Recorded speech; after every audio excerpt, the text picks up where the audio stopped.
Pendidikan Masyarakat dimanapun kalian berada. Selamat sore buat kalian semuanya, terutama yang lagi nonton podcast ini sekarang. Nah, selamat datang di Bincang Isu Kritis.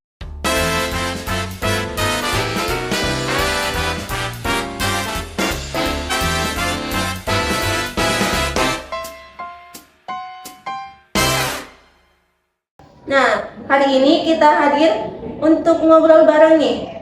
Tapi bukan ngobrol biasa. Bincang Kritis ini adalah ruang di mana kita duduk bareng, saling berbagi dan saling belajar satu sama lain. Tidak ada yang paling benar dan tidak ada yang paling salah. Yang ada hanyalah obrolan yang jujur dan penuh makna. Nah, teman-teman, episode kali ini saya ditemani oleh seseorang yang baru saja menggeluti topik yang menurut saya sangat relevan nih, baik untuk mahasiswa atau siapapun yang peduli dengan dunia anak usia dini. Dia adalah Kak Amisha. Halo semuanya, halo teman-teman dan halo sobat pendidikan masyarakat.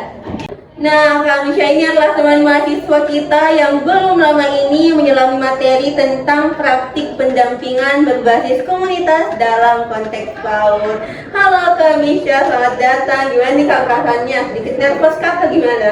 Halo Kak Andini, ya rasanya sedikit nervous sih karena ini juga baru first time sharing session sama sobat pendidikan masyarakat. Jadi semoga apa yang kita sharingkan ini bermanfaat untuk pendengar. Nah, teman-teman semuanya, ternyata Kak Amisha sedikit nervous nih karena baru pertama kali ya. Tapi santai aja nih ya Kak, karena di sini kita bakal ngobrol bareng tentunya.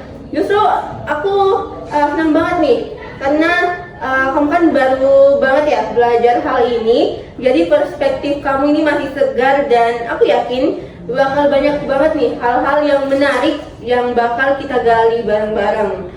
Nah, aku juga mau sampaikan kepada sobat pendidikan masyarakat yang lagi nonton sekarang, kalau kalian punya pertanyaan terkait materi ataupun hal apapun yang pengen tanyakan kepada narasumber kita, boleh banget untuk mengirimkan pertanyaannya di live chat kita.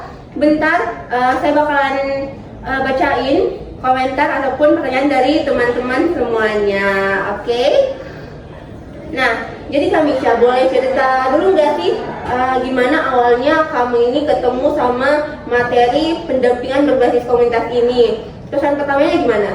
Ya, terima kasih ya Kak Andini. Jadi waktu pertama kali dapat materi ini tuh aku kira bakal berat banget karena dari judulnya saja atau dari temanya saja itu ada kata komunitas, kemudian ada kata terpadu, jadi kayak kesannya kayak formal banget teman-teman. Ternyata setelah saya mempelajari tema ini ternyata sangat relevan di dunia kehidupan kita sehari-hari, apalagi mengenai komunitas. Tidak secara langsung kita hidup di berbagai komunitas-komunitas yang berada di lingkungan kita. Jadi secara tidak langsung kita akan mengenal komunitas-komunitas kita yang berada di lingkungan kita dan mengetahui apa-apa saja sih yang dilakukan oleh komunitas-komunitas yang berada di lingkungan kita. Wah, itu menarik banget sih karena langsung connect ya sama realita di lapangan.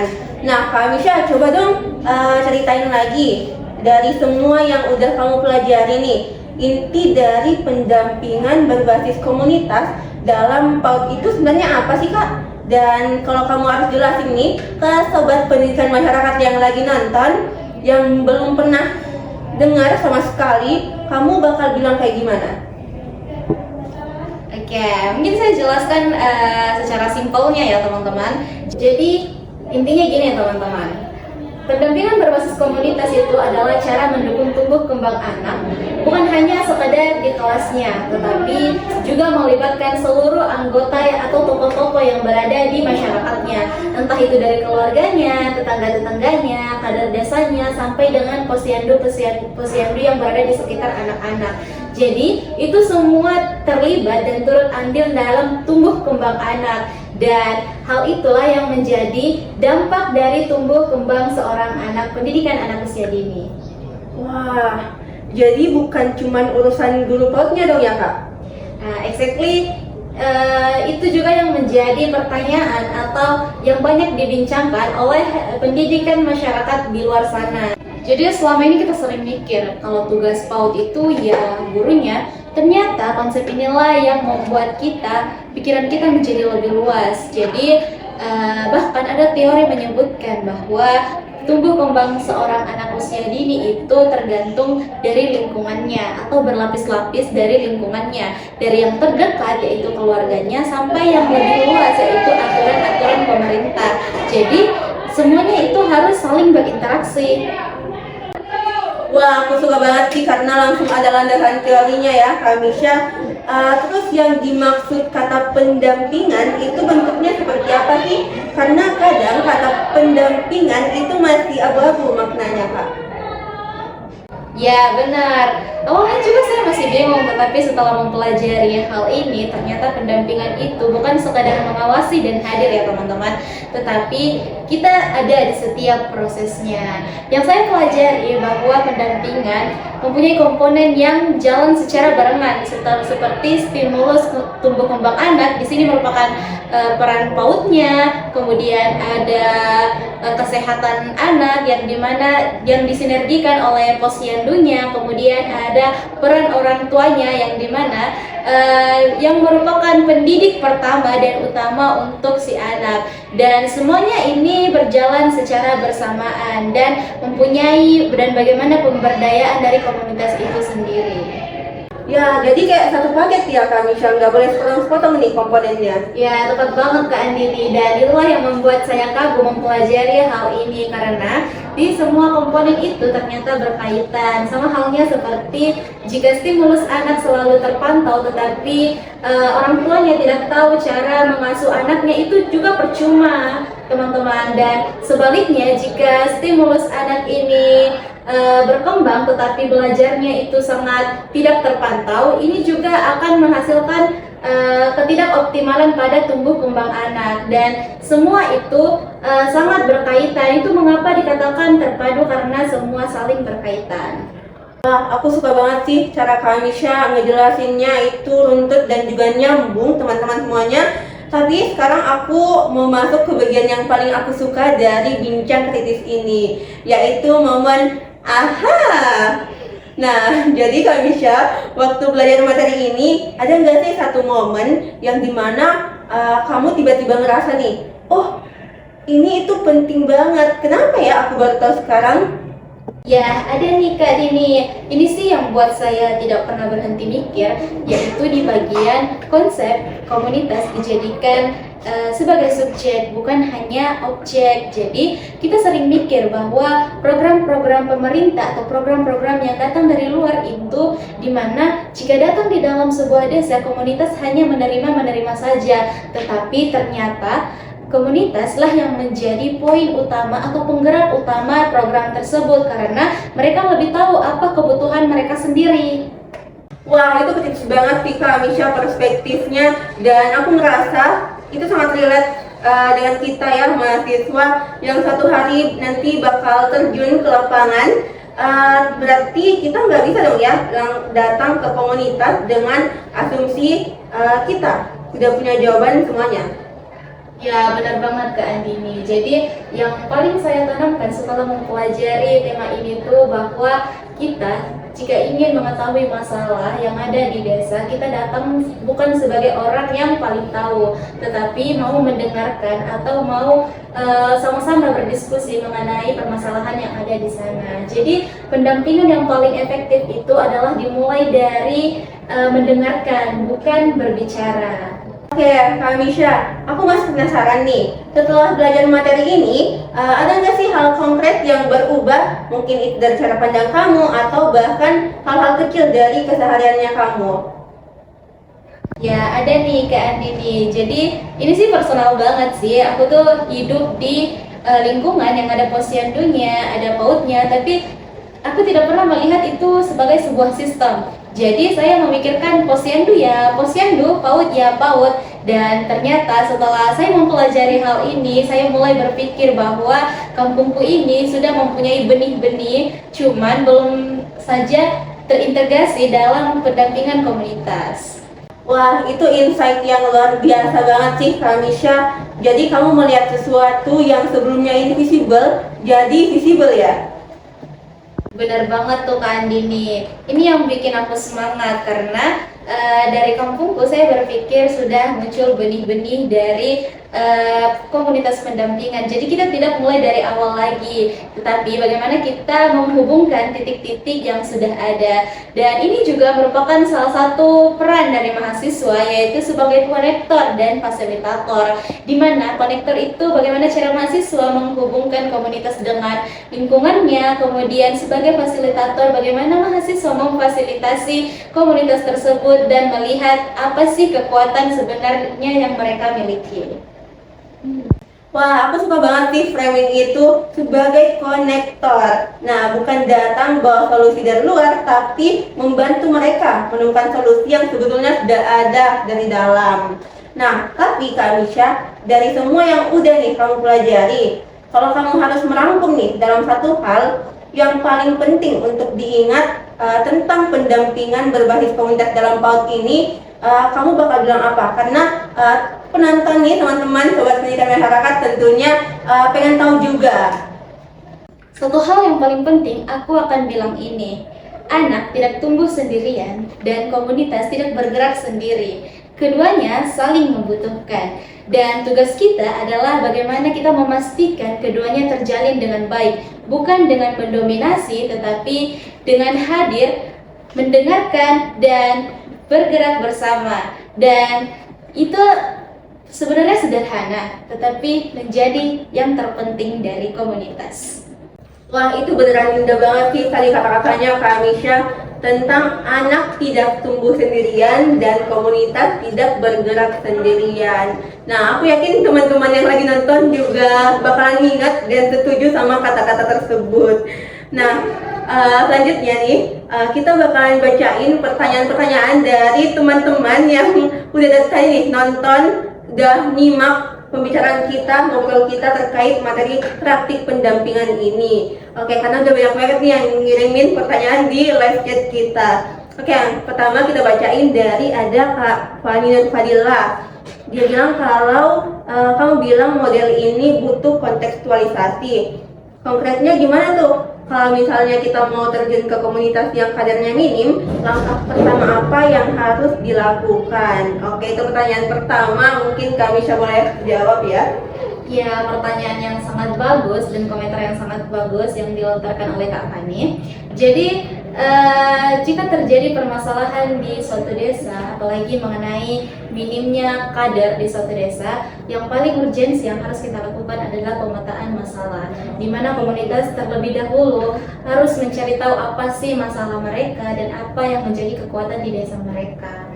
Jadi, kita datang mendengarkan masalah mereka, kemudian dari masalah itu kita dapat menemukan model apa saja yang bisa diadaptasi di desa mereka. Jadi kalau anggap saja seperti yang dibilang permasalahan yang dibilang oleh Kak Fani, minimnya kader. Jadi jika permasalahan minimnya kader, berarti kita harus fokus dulu di kapasitas kadernya. Jadi bagaimana sih cara kita memfasilitasi mengenai kapasitas kader itu, yaitu dengan melihat sumber daya yang tersedia apa sih di desa mereka. Jadi bagaimana kita mengelola sumber daya itu sehingga kapasitas kader tersebut naik dari yang sebelumnya. Jadi sumber daya itu kita lakukan secara maksimal untuk meningkatkan kapasitas kader yang ada di desa mereka. Oke, wah luar biasa sekali nih pertanyaan dari Kak Fani dan juga jawaban yang sudah diberikan oleh narasumber hebat kita Kak Amisha. Oke, kita langsung lanjut ya teman-teman ke pertanyaan kedua. Ada dari Kak Dimas Handika. Katanya sebagai mahasiswa yang belum punya pengalaman lapangan, kita bisa mulai berkontribusi dari mana sih? Rasanya nggak mau cuma jadi pengamat aja. Oke, jadi Kak Dimas ini tidak mau nih cuma jadi pengamat, tapi mau ikut berkontribusi. Oke, gimana Kak Misha? Oke, seperti yang dibahas tadi di sharing session kita atau bicara bersama host kita, bahwa kita mahasiswa kita bisa menjadi sebagai konektor atau penghubung dari sebuah komunitas. Dan selain itu, selain menjadi konektor, kita menjadi fasilitator, yaitu dengan memfasilitasi komunitas tersebut. Jadi kita datang dari luar, bukan membawa solusi dari luar atau bukan membawa asumsi-asumsi dari luar. Jadi kita datang mendengarkan apa permasalahan mereka, kemudian apa kekuatan mereka, dan dari situ kita bisa membantu mereka untuk menyelesaikan masalahnya. Tapi kita bisa mulai dari hal-hal kecil yang ada di lingkungan kita atau yang ada di sekitar kita, seperti kita membantu posyandu, membantu tutor-tutor di PAUD terlebih dahulu. Itu sebenarnya hal-hal yang kecil, tapi itu menumbuhkan benih-benih tanggung jawab dari kita sebagai mahasiswa dan sebagai calon fasilitator maupun calon-calon mereka ke depannya. Oke, wah luar biasa sekali ya. Lagi-lagi pertanyaan yang sangat relevan ya dengan kita, dan juga mungkin mewakili ya teman-teman yang masih bingung sekiranya kita harus mulai berkontribusi dari mana nih kalau kita masih bingung ya. Jadi lanjut kita ke pertanyaan yang ketiga, ada dari Kak Yoga Pratama. Nah, Kak Yoga ini bilang kalau waktu kamu bilang pendampingan efektif dimulai dari mendengarkan, itu maksudnya gimana ya? Apa yang harus kita dengarkan dari komunitas? Oke, kata mendengarkan ini masih membuat Kak Yoga ini bingung ya. Jadi gimana nih Kak Misha?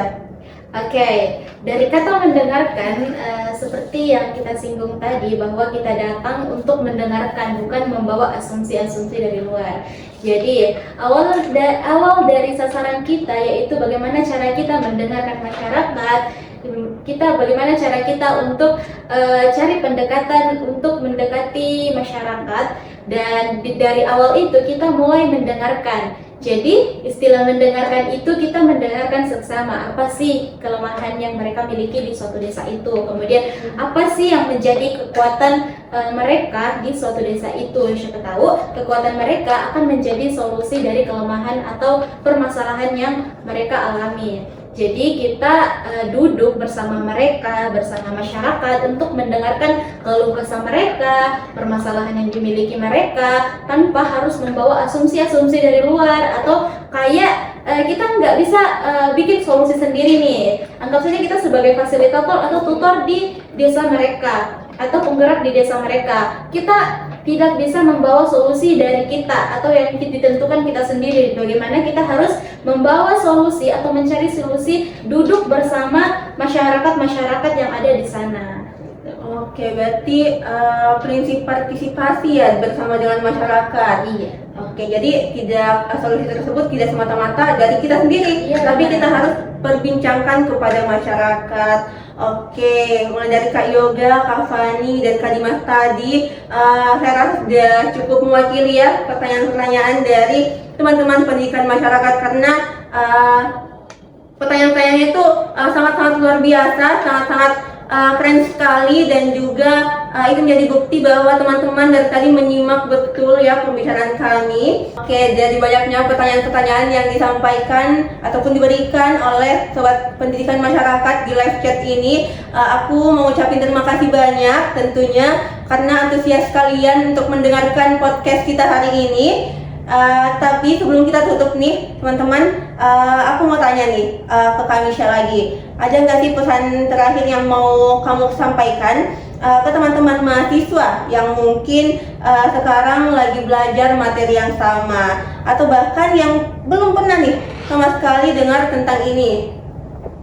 Ya, pesannya sangat simpel nih teman-teman. Jadi jika kita ingin mempelajari sesuatu atau suatu hal, jangan cuma membaca materinya saja, tetapi bagaimana kita menghubungkan hal-hal tersebut dengan kehidupan sehari-hari kita atau dengan dunia kita.